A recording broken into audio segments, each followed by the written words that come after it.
Hello everyone and welcome back to the Game Emporium, where some friends have gathered around the table to talk about some board games. And it has been a while. Stuff has happened. Been a while. Stuff has happened in the last couple of months. My name is Luke, that is Ross. Hey, yeah. He's the board game husband and I am now a married man. Actual husband. An actual husband. It's a whole thing. Not to Ross, sadly. That would make our lives a lot easier. But, it would be much more convenient, wouldn't it? Would be a lot more games played. Let's be fair.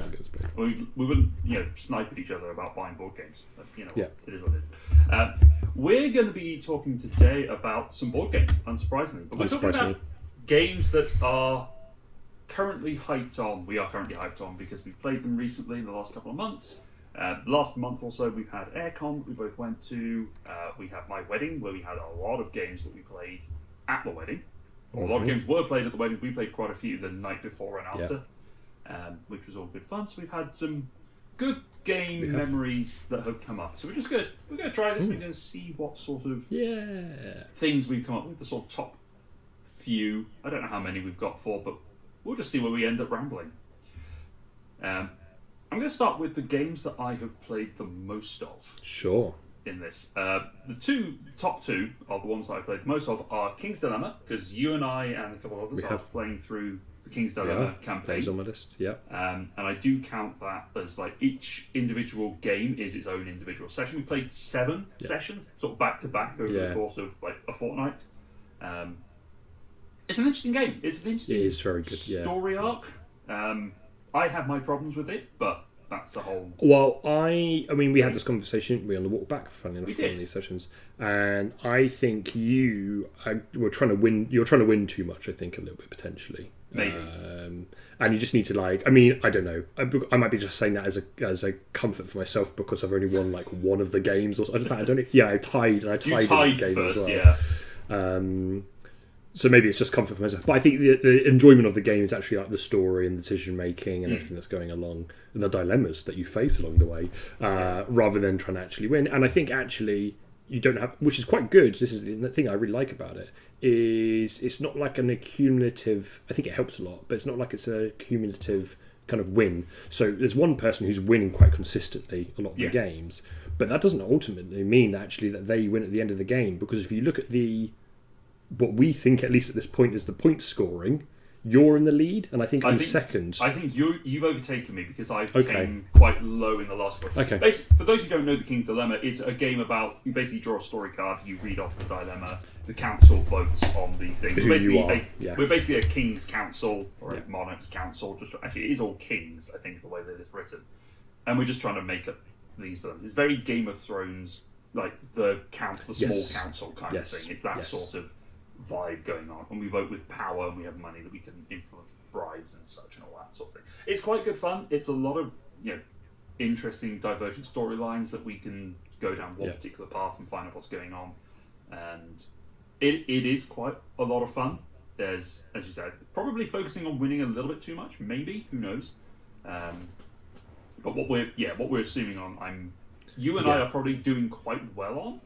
Which is interesting, because I just said I've only won. I think I've come last on like at least 50% of the games, and I've only won one of them. Yeah. So, but you've ticked off a lot of your personal objectives, which you have on the back of your player screen. So you'll be able to gain those points other ways, which you don't necessarily have going forward as options for points. Whereas I haven't achieved any of them yet. Yeah. So there's all sorts of different balances going on there. So it is quite an interesting game. We played it seven times in a fortnight. So and I think we'll probably continue this campaign and then go from there. So I mean, we kind of had the conversation about it now, but it's on my list as well. It's really it's just considering it's been sat on my shelf for 2 years, maybe even longer than that.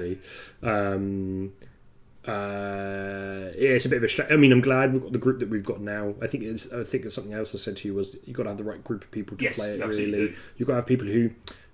You don't necessarily have to role play, but you just have to get into the character a little bit, because I think if you fall into the trap of making decisions based on what you personally would do, because there's a lot of things in there, aren't there, where it's a bit like, I don't know, someone's stolen something, do you choose to chop their hand off or not? And I think on a personal level, we're not about chopping people's hands off, whether they've committed crimes or not, and you lose a lot of context as well sometimes in those like story elements. They're only like a couple of paragraphs long, right? So you have to get into I'm a noble who doesn't give a crap about anyone, basically. So yeah, of course, let's just chop the poor person's hands off because he stole some bread from someone. So. Yeah, and there's all sorts of like dilemmas that it does very clearly say, look, there are things in this that the publishers do not consider as appropriate. These are atrocities in humanity and society and all that sort of stuff. They are significant for the purposes of the game. Yes. It is just a game kind of thing. Yes. It's not necessarily what your political and social views and values are. Yeah. And how those might influence things. On the other hand, there are discussions that are had of trying to work out what the potential consequences are, which is quite interesting. And the number of times where we said, "Oh yeah, let's go to war," and I said, "That's probably a bad idea because this will happen," and then that thing immediately happens. Yes. Like, whoops. Yeah. Well, guess we're at war now. Yeah. Oh. That's a bit of fun, right? Which was interesting. It got Well, we'll find out, I guess. We'll see how it goes. We've still got. It says about 12 hours worth of playtime on it, so we're about halfway through. Allegedly. Yeah. Well, it doesn't feel like we're halfway through. No. It doesn't. We'll see how it goes. Well, we've done 2 of the 5 storylines we've roughly completed, I think, or so. So yes, 2 of the 5, I think. So we are about halfway through. Yeah. So that's one of the games I played the most of. The other one that I played a lot of is Can't Stop. Oh, really? Only because I played a lot of Can't Stop in a very condensed period of time. What happened was I entered a Discord tournament. Can't Stop is just a push or luck game. You're just literally trying to get to the top of different mountains and get the best combinations. The premise is it's just pushing your luck. It's pure push your luck and just see how it goes. But the only reason why I played so much of it in a short place time is I entered the tournament on Board Game Arena, where all of the games were accidentally set to play simultaneously. Oh, okay, right, okay. So it's just a case of, tournament starts, and here are 12 games of Can't Stop happening simultaneously. It's just a case of, well, okay, I guess we're doing this now. It was just a complete round robin. You got it overdone with quicker, right? So it was done pretty quickly. So we were all just sat there going, "Oh god!" But it's not like it's a tournament of a big heavy game. Like Can't Stop something like that. It's easy enough to just sort of go, "Okay, this is the game. This is the game state. I don't have a strategy other than just roll the dice and see what happens." Yeah. Whereas doing something like Viticulture, you would have to go, "Okay, I can't do more than a game, maybe 2 at a push." Yeah. And I see where that went. Yeah. So let's. What games have you been playing, Ross? Sure. I mean, in fact, we can cover off the one which is probably on the other one, which is probably on both of our lists. Yes. Which is, I'm going to take a guess, is Kutna Hora. Kutna Hora, yeah. Yeah. Okay. Yeah. Which we both played at Aircon. Yes. If you were to pick the box up, you'd think, wow, this game is so hella boring, I'm never playing it. But then if you were to actually open the box and look at the actual components inside, you would probably be quite, keen to play it. So it's a game essentially about market manipulation. That's probably how I would pitch it. Yeah, so pretty much. So each player has a type of resource. They have 2 buildings that they can basically build, which produce some resources. And then when you build those buildings, it's going to influence the market. But then also when you are building or doing anything, you're spending those resources, which is also going to influence the market. And so it's a bit of this seesaw, a little bit of how much there is in the supply versus how much people are spending to do stuff.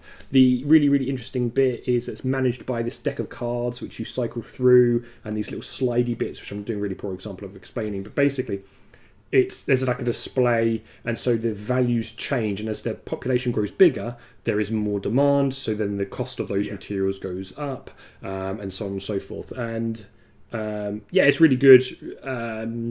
It's a really good puzzle to solve. I think that's probably the little bit of the way to describe it. But the kind of catch is that there's no physical money in the game. It's all based on when you go to buy something. You spend, it's like something like a building that might be like 3 wood, but at that particular point in time, a wood might cost you 3 coins, or it might cost you 5 coins basically at the time. So then you've got to spend the money on that. So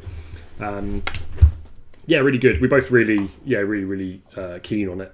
I've just bought it. Well, yes, indeed. And built, like you say, like the artwork and everything. Once you get actually open up the building artwork on those tiles, is really, really pretty. Like rainbow effects on them and stuff as well, which is really, really nice. So, I mean, do you want to throw some thoughts? Yeah, I mean, it's CGE's sort of. It was their big game of last year, right, of Jet Games Edition, and it's one of the main things around it is that concept of the components are not plastic, they're not wood, they're this kind of new recycled re-wood kind of thing, which is just a basically 3D printed wood pulp. Basically, is the best way of describing it, which I think is probably going to be a good long-term decision of them. And it's exactly as you say, it is that market manipulation and economics game of saying, okay, well, we want to build one of my 3 guilds. And that's one of the other things, actually, is in a 4-player game, there are effectively, there's 6 different structures that you can, or 6 different guilds that you can build with, I think, off the top of my head, it might be 5. But each one of those, you each have 3, but you're in competition on one of them with exactly one other player. I don't know how it plays at 2 and 3. We haven't tried that yet. We played it at 4. I think I don't know if you have buildings. I think in a 2-player game, I think there's just the market forces itself along. You know how the villager sort of goes, we need this material, we're going to build a building for it. I think it's just chugged along that way, I think. But maybe. It will be interesting to see. I haven't looked into it that much, but I'm sure we'll play it at some point. But it's it's just that card system is quite clever on how that fluctuation goes through each time. And I do have a concern that the decks of cards that are there are the same for both games, or for every game that you play. However, as someone did point out to me, the manipulation of how those cards cycle through and the progression, because effectively what you do is you go through the cards as more population turns up, but you move the sliders along depending on how much of the production there is, which means that there's going to be different points of the cards revealed at different times. And you can end up heavily focusing on a particular type of resource and going, okay, I'm just going to max out my production of this, and if no one else goes on it, which is what happened for me, I focus a lot on silver, because it is based on Kutnahora, the actual city of silver, and that historical element. I ended up focusing really heavily on it, which meant my production was through the roof. And it was still quite expensive because people kept cycling through the cards for other reasons. So it was a case of, okay, every time I take an income turn, I get all of this money, which is great. Yeah.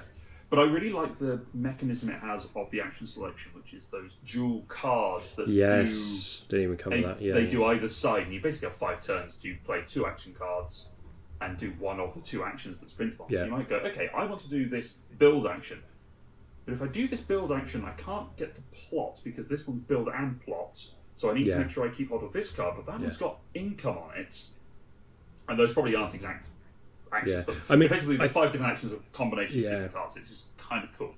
I think it helps as well the flow of the game a little bit, because it could have ended up being a game where you're very reliant on what the person to your right of you just did before you make a decision, and that could slow the game down. But because you've got the actions in front of you, actually you can almost queue them up in your hand prior to your turn, so you've got a good idea, I'm going to do A or B basically by the time it gets to my turn.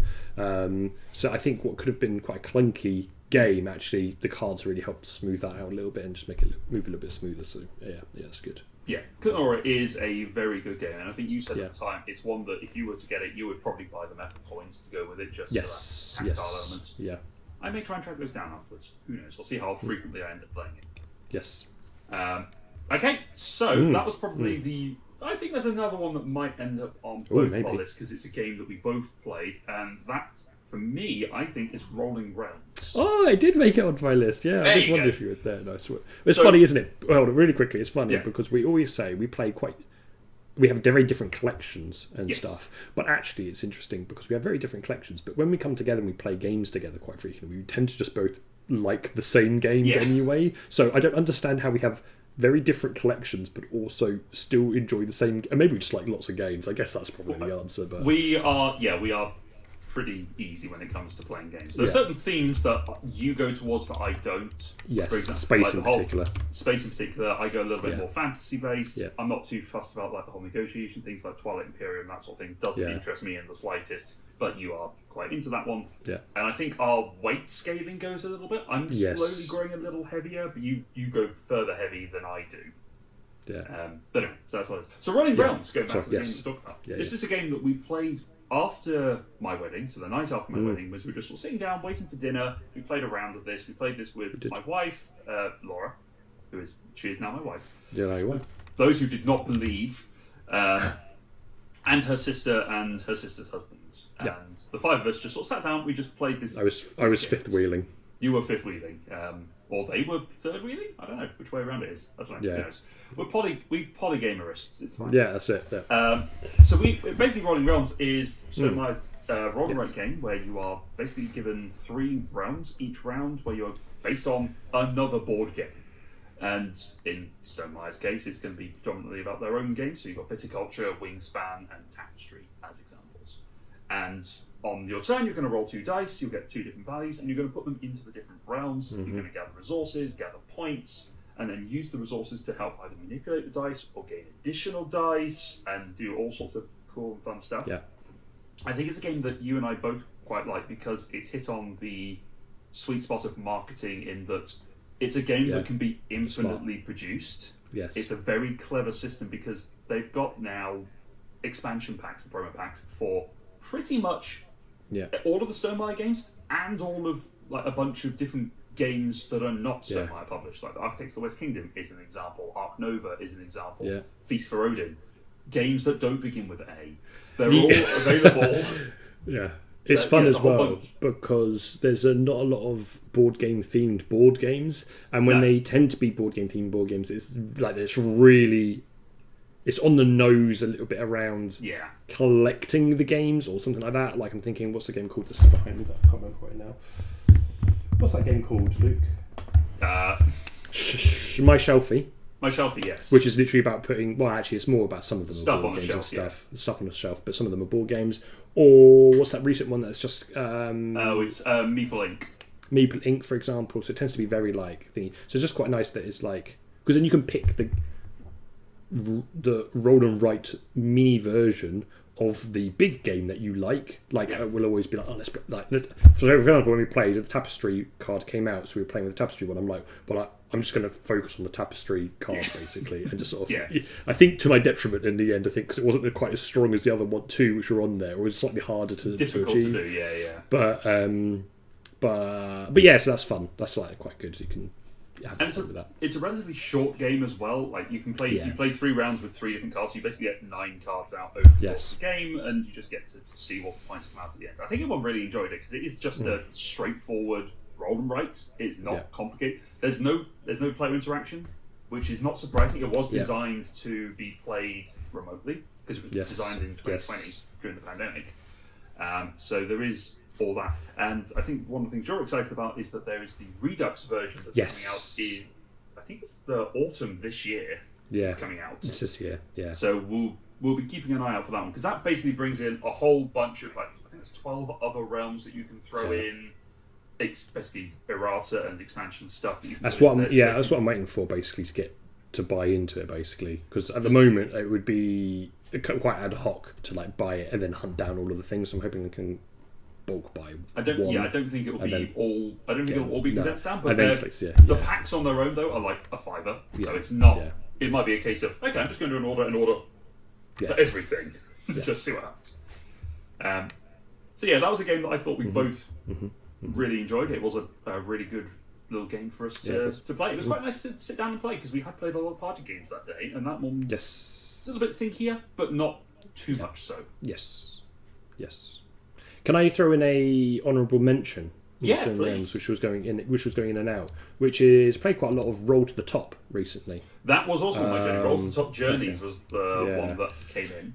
Which I kind of Rolling Realms beat out a little bit because I'm like, I can't have 2 roll and writes on here. That'd be ridiculous. So, but yeah, I just wanted to throw it out there. So, very simple roll and write where you're rolling some dice and you're writing. The ones we're playing, you have like landmarks that you're building. You want to have the lower numbers. And then the numbers you place on top of those have to be equal or higher number, essentially. Which does mean when you get starting to the top of this landmark, you are in like the 20s and you're having to combine dice together in order to get the value you need, which then slows you down for someone else who's maybe done some better planning and still dropping like 12s into those slots or something like that, because you have the set of 7. It's a standard like D&D dice, basically. The D4s all the way to D20s. Yeah. Just six different dice that you can throw in there.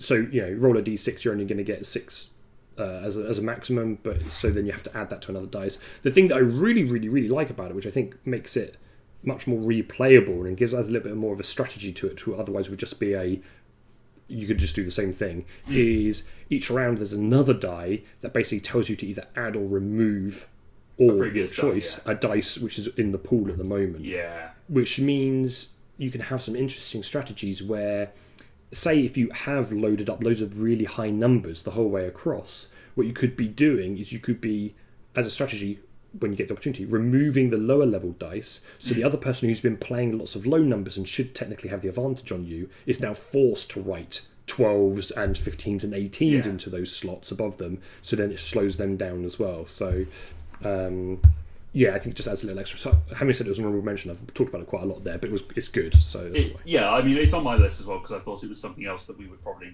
have that would come up. It is a good little game, and I think the Journeys version, which is on Board Game Arena, I think that's the reason why we started playing it. It's just like, this is on BGA, let's give this a go. This looks easy. Yeah. And it's actually turned out to be quite fun. And I think the physical version is quite a good production as well. I think it's all dry erase boards. Yes. So for a game that is infinitely playable with however many people you have, because it's just boards and dice, you can just kind of see where it goes. There's actually a lot of fun to be had in that, and you and I both really like a very simple roll and write. We do. Flip and write, just to play and just go, we don't have to think about this. Let's just play it. This is fun. Yes. One that I think is not going to cross over for us, the rest of the three I've got on my list won't cross over because you haven't played them. The one that I'm diving into quite a bit recently, and this is again a family thing with Laura's sister, Laura, and her brother-in-law, is Pandemic Legacy Season 1. Nice. So sort of looking back around to the King's Dilemma Legacy games kind of things, getting into that. And we've just completed the first playthrough of March, kind of playing this once a month or so to try and get carry on with the campaign. But March was busy, so we managed to get it play in April. And the scenarios get hard. It gets hard real quick, and stuff like escalates real rapidly. I'm really enjoying it. I like Pandemic as a base game, and I wasn't sure how much I would enjoy the legacy aspect and the tearing up of cards and stickers and all that sort of stuff. It's kind of like let's see how this turns out. Actually, it's really fun. It's really interesting. Every time we open things up, it's just like, oh, that's cool. Oh no. Oh boy, we're in trouble, kind of thing. Yeah. This is like it's so good. It's so well designed, I think, and it's still. I mean, it's the reason why it's still like number 2 on BGG, right?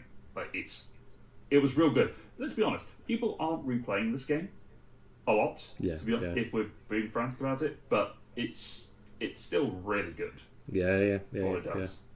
And I mean, you played legacy games recently. Played Ticket to Ride. Yeah, so I was going to mention that. I mean, I haven't played it recently enough that it wasn't on this list, but I'm playing through Ticket to Ride campaign at the moment, so that's really good as well. Yeah, it's we started off trying to make it resettable. And then quickly decided that it wouldn't really work. Wasn't worth it, But it's really good. I mean, I don't want to spoil it too much on it, but one thing I think is probably worth spoiling because it's just quite fun is there's a ticket puncher. So when you complete a train route, you have an actual ticket punch that you punch the tickets with, which is really, really cool because that's so that's just...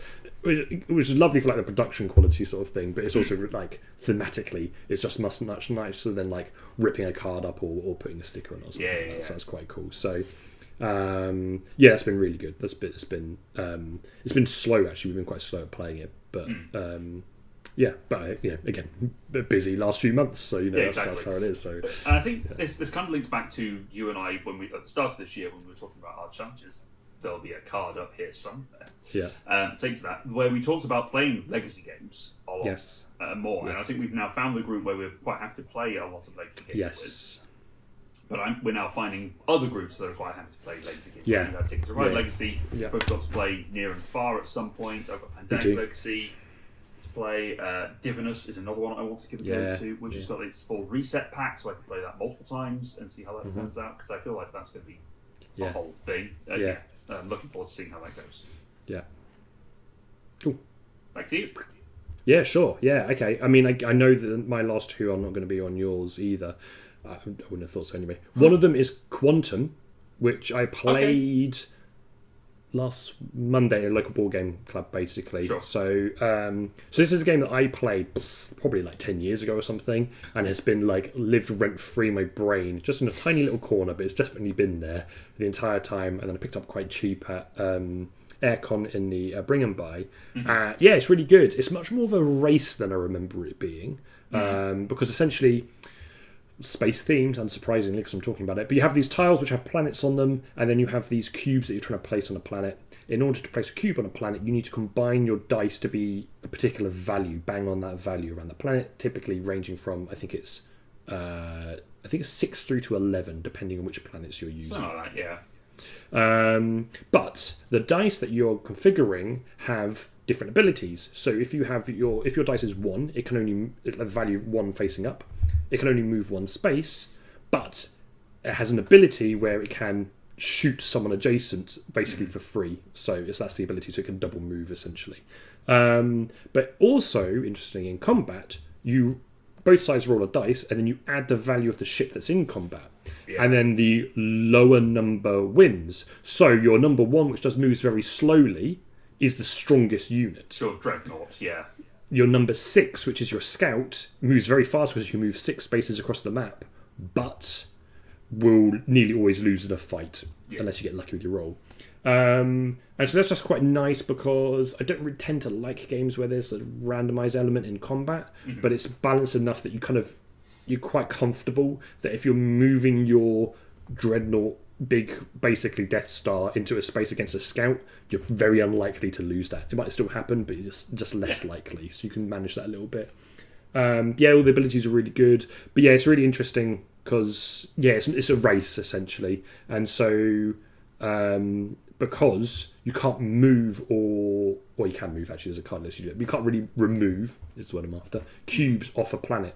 So basically, once someone's surrounded a planet and got the cube down, there's nothing to slow them down or stop them from that point other than trying to blow up their ships. Sure. So you're just trying to expand as quickly as you can. But it's really good, very very puzzly, very thinky, kind of chess-esque, if you get what I mean by that. Yeah, it's an abstract strategy game, effectively, with variation. And we've played it on Board Game Arena, I think, a couple of times. It's been a while since I last played it, but it's a good one. Yeah. In fact, it's sitting right over my shoulder, just realised. Hey. Cool. So going from a little dice randomness in combat, my next one was another one that I played at Aircon. It's something that I've been building up to play for about a year or so, and I finally got a chance to sit down and actually play it, is Dice Throne. So on the Saturday of Aircon, I sat down with Jazz from the Watch It Played team and Paradise, and we just sat down and we played a long-awaited game of Dice Throne, which we talked about playing at Aircon 23. We just time had just not worked out. I'd won my particular copy of the battle chest of Dice Throne in the raffle, kind of. That's a whole story. Basically, I picked up a ticket off the ground and went, oh, cool, this is for one of the raffle tickets. It won't win. I'm not going to worry about it. Just make sure it doesn't get dropped. Of course, that ticket won, so I had to go and rather sheepishly stand behind the table and go, ah, yay, I have these games. And then the person whose ticket actually was came over and just went, oh, I think you have my ticket. She had the rest of the strip, and it was the last one on the bottom. Just like, I could be an arse about this, but I'm not going to. I'm just going to, it's fine. You can just take it and say, if there's anything you don't want, I'm happy to take it. She said, just take something. I was like, cool, I'll take this one then. Dice Throne. So it was all good. But anyway, Dice Throne is basically battle Yahtzee. You are chucking dice, you've got these whole suite of characters you can play, and you just see what happens and roll up their abilities and see what's going on. Jazz and I, we sat down and we played a mini tournament, effectively, where I have also the original Marvel set, so it has Spider-Man, Thor, Loki, and Scarlet Witch. Trying to remember the one female character that fits into that set. And it's Miles Morales Spider-Man rather than Peter Parker. And we just basically said, well, why don't we'll do a mini tournament. We can do one from the battle chest, we can do one from the Marvel set each, and then the winner plays the winner and we see who comes out on top. And I have Miles Morales and the Ninja, and Chaz played with Thor and the Paladin, because it was actually quite funny. Thor smashed Miles quite handily. The Ninja evaded pretty much everything the Paladin kept throwing at them, and then the Ninja avoided Thor's ultimate a couple of times, which was quite funny, but also quite sad. So Ninja came out on top, which was quite good fun. But it was it was one of those things. I know you have your problems with dice. I do. I'm patiently waiting to throw in my thoughts, but because of how basically just going for one particular thing. And the dice and all that sort of stuff. But the suite of characters, both the characters we played were slightly harder difficulty. It's more interesting. It was just having that full commit into try the dice, see what happens, and just watch as the battle played out. And it genuinely had moments of tension between the two of us. We were like, can we get this? Can we get it? Or hey! And oh god, no! Yeah, it was just good fun. It was good fun to just be sat playing and giving it a go for a time after not having played it quite recently. It's just good fun. It was just we just sat there for an hour and a half, 2 hours or so, playing 3 games of Dice Throne, and just chit chatting and just the game. It's not too complicated. Yeah, I think that's the thing that I think I was going to say goes in its favour is because it's obviously a little bit simpler, right? I prefer Unmatched, funnily enough. I think if I'm going to compare kind of like a dueling kind of game like in that realm, but I found that you just always.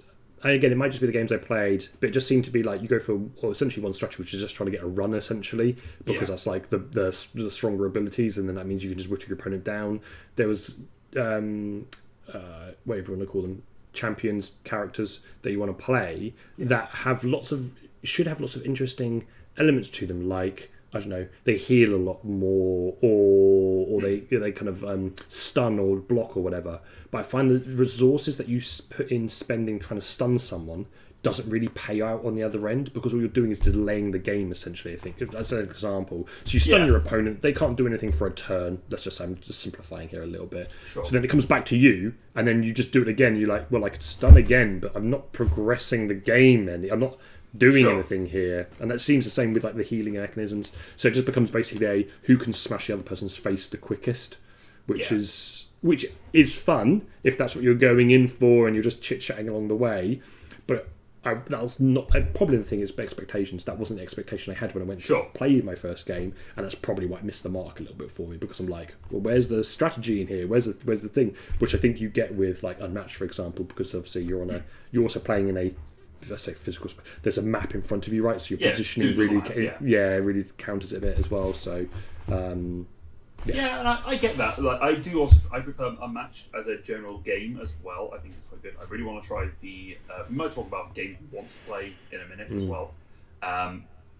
Like the co-op version, I want to give that a go at some point. So I think that's fun. But there's I think the issue you have is you've played with I think the only two that you've really ever played with are the Moon Elf and the Barbarian, which are the two basic the two easiest ones. And I think you would probably enjoy giving a go of the more complicated characters. That are not just about... The Barbarian is literally just hit things until they die, and the Moon Elf is a little bit more tricksy and trying to adjust things, but not in a particularly complicated way. As opposed to the ninja, who's about dodging and evading and poisoning the opponent and seeing how that goes. So definitely one for you to give a go at some point. I think I've got it, so we can just give it a go whenever.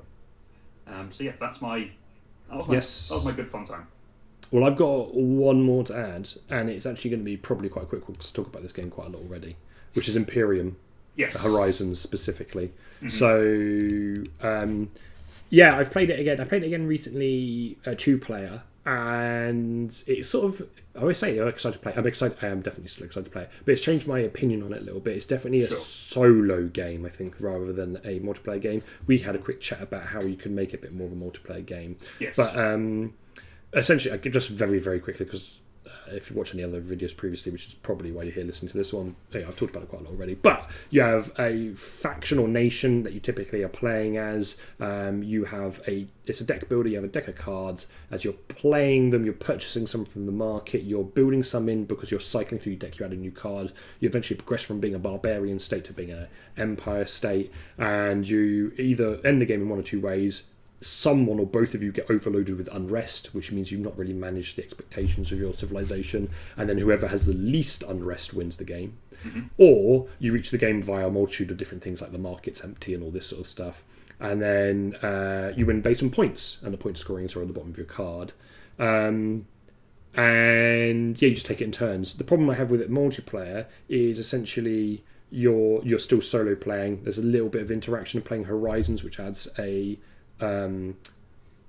trading post element to it. So you can basically, someone pays a card, you can pay goods to then activate it, but you could put that trading post just anywhere. It doesn't really make a difference beyond the fact that that person maybe gets the goods at the end of it. And you can play alternatively with more aggressive cards, but typically those will be something like discard a card or something along those lines. So then it becomes a bit more of an inconvenience rather than like, oh, we're two nations who are allied together against another one, for example, or something like that.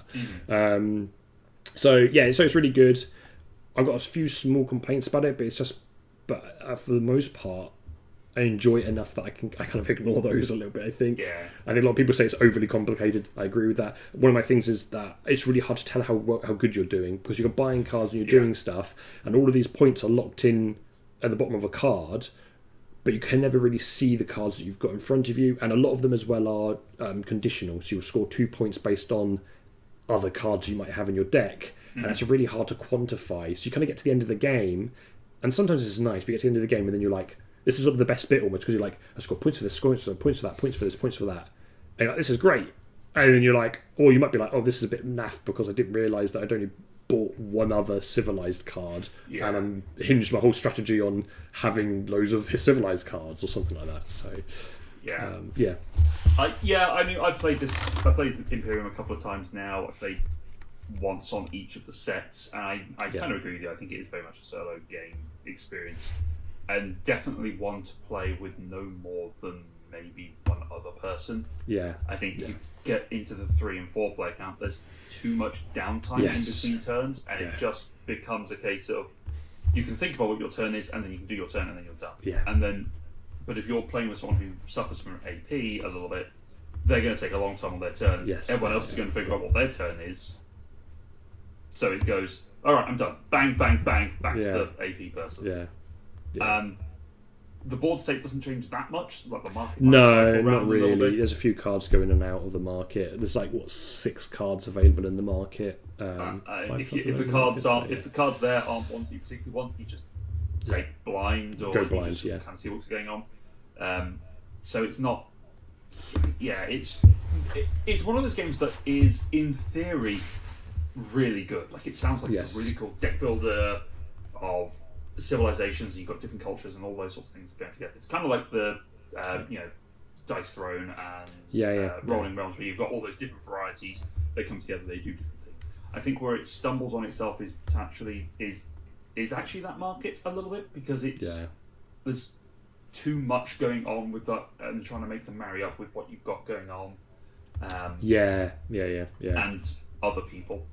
Quite frankly, that is generally some of the things I've had the problems with that game, is the people I've played with, which is no slight on the people I've played with, but it's just the overall experience of it hasn't been as rewarding as a solo player. You played a lot of solo play. I've played much more solo. But it's just not as smooth as it is in. If you could play simultaneously, if there was a way to figure that out, where the problem is there is some interaction, a little bit, the tiniest bit, but that's what's hinging everything on the fact that you can't play it simultaneously. So I maintain that the ideal way to play it would be that everyone takes action. Everyone takes actions in turns, and then you all do a cleanup phase at the end of it. To kind of mitigate that a little bit, and it keeps people engaged a little bit more. But whatever, it's one of those things, and it's not a game that I'm too fussed about playing. So it's not. Let's say I play solo anyway at that point for the most part. I have one last game, which is I played it again recently. I played it on it's just a good one. I played it on TTS, and then I played it again physically a couple of weeks ago. I've got my own copy of it now, which is great. That is Darwin's Journey. Yes. So this is a heavy, crunchy Euro game where you are basically following in Darwin's footsteps, going on Galapagos Islands, aboard the Beagle, and doing this scientific research. And you've got your 3 workers, 4 workers, and potentially 5 as the game goes on, that you're putting out and doing different actions on the board. Yes. But their ability to do the action is dependent on their training and their knowledge, and you get that by gaining seals. And by seals, I mean black seals, not animals, that you're putting down next to your worker, so they can go and do the action. Excuse me. And the more they train in that action, the more powerful of an action they're able to unlock. The more things they're able to go and research. They can wander around different islands. You can move your ship across. You can write letters of your discoveries and send them off to museums and send your experimental samples off to museums. And it's a real point salad of a game where you can just get points from doing all sorts of different pieces. There's one bit that you absolutely have to focus your points on because it's the sort of research track on it. Because if you don't focus on that and someone else does, you will get blown out of the water immediately. But it's just a really good worker placement game where you're just trying to work out this puzzle of going, okay, I want this worker to be super specialized in this particular action, and trying to make that balance work in such a way that you can play the bonus worker cards in your hands that can do additional extra action, and it's just so much good fun. And there's all sorts of expansions I have in my edition that I bought from Essen that have got all these little modular expansions that can be added into it. There's pirates that come in, there's pets that can go aboard the Beagle that can do different actions, there's a whole other map side of the board that has different locations that you can go to, and it's just really good fun. It's a good Euro. It's up there with something like Paladins of the West Kingdom. That sort of point salad-y. Actually, I enjoy that game a lot. It's just a good crunchy Euro. Gives you a lot of. It's one of those, again, like Paladins, where it's that you don't want to play it a lot back to back to back to back, but when you play, you just sort of go, oof. Yeah. Okay. Yeah, this is good. I like this. Nice. Okay. Yeah, I haven't. I haven't played it, but we need to play it so we can add it to the list. We'll add it to the list. We'll have that. So yeah. So those are the games that we have played recently that we're excited by. Do you have anything that you are hyped to play in the coming month or so? I can see it hovering over my shoulder. I mostly just want to get through like Weather Machine on Mars. I want to play some more Lacerdas. I think that's the thing that I'm really keen to play over the next the next month or so. At least get one of them played. Yeah. I'm sure we'll make that happen. For me, I think it's going to be getting into Divinus at some point. Maybe I'll do a 2-player campaign with Laura whilst we're away for our mini moon. We can do something like that. I want to play Scholars of the South Tigris with you because I think you would really enjoy that because it's a really good little game. And the other one I've got, I'm trying to think what it was off the top of my head that I got really hyped about. And I've got Kutna coming. I've ordered that today, so that's going to turn up, which is going to be good to give that another go. And Cubitos. I've had the expansion for Cubitos arrive, so I want to give that a play with Laura, and it's just looking forward to giving it another go. It's been a long time since I played that. So that's it. Those are the games that we're interested in. So let us know in the comments below what games have you played recently that maybe we should check out, games that you are hyped upon, and what games you're looking forward to playing in the next month or so. We'll let you know. We'll probably do this like once a month, like this sort of mini. I mean, let's be honest. Rapid reviews is quite a popular format. We're not rapid. This has taken us a few minutes or so. We need to be more rapid. But it's a lot of good games that we played. So let us know what you've been up to. If you like what you see, do the like, the subscribe, the follow, and all the various bits and pieces. Let us know down below what you're up to. Until next time, thank you very much for watching. We'll see you again soon. Oh, and if any of these games have caught your fancy, we have an affiliate link for Zatu down below. You can go and check out some of those games, and some of that will come back to us. And if you're more interested in the RPG and D&D side of things, go and check out GameTube.uk/EquitSurvive to get yourself a little discount there as well. Until next time, thank you very much for watching. We will see you again very soon. Bye-bye. Bye-bye.